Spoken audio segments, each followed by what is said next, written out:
5 things to change your life, relationship edition. 1, there is no such thing as an unconditional relationship, but there's absolutely such a thing as unconditional love.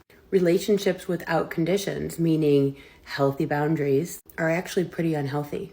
This is why it's so much easier to love someone on social media and from afar than in person. Date whomever you want. Number 2, recognize that dating is an opportunity to figure out what it is you do and don't like about people or yourself, what your interests are, and what you do and don't want in your life. Dating is just that. It's not jumping into a relationship. It's figuring out about yourself. And that's okay. That's what it's there for. 3, understand you can marry whomever you want, but also understand that this is a lifelong commitment. So the exact same amount of effort and energy and questions that you ask during a job interview per se, you should put at least that much effort into picking the partner that is supposed to support you and you're so supposed to support for the rest of your life. And I don't care who you marry, but really, really take a pause with who you have kids with. Because that person is not going away forever.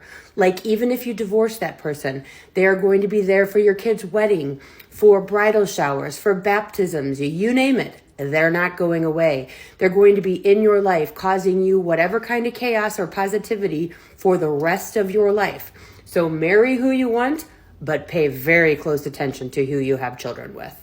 4, if you come from a broken home or your family was toxic or unhealthy, really, really pay attention to your health when going into a relationship.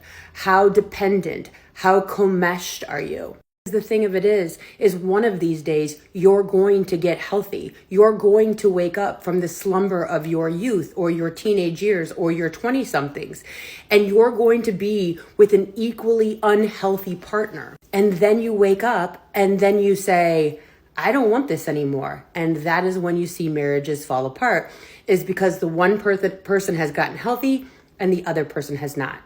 And 5, last but not least, marriage and a relationship are supposed to be fun.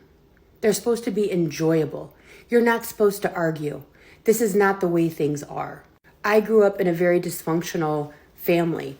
And so when I married my first husband, I thought that dysfunction was very, very normal. And that's not the case. And if you want to know more about this, I talked about it on this week's podcast, Meredith with a Y, W-H-Y. The link is in my if you want to hear more of what I have to say about relationships, unconditional and conditional love, and relationships and all of those things. I hope this helps.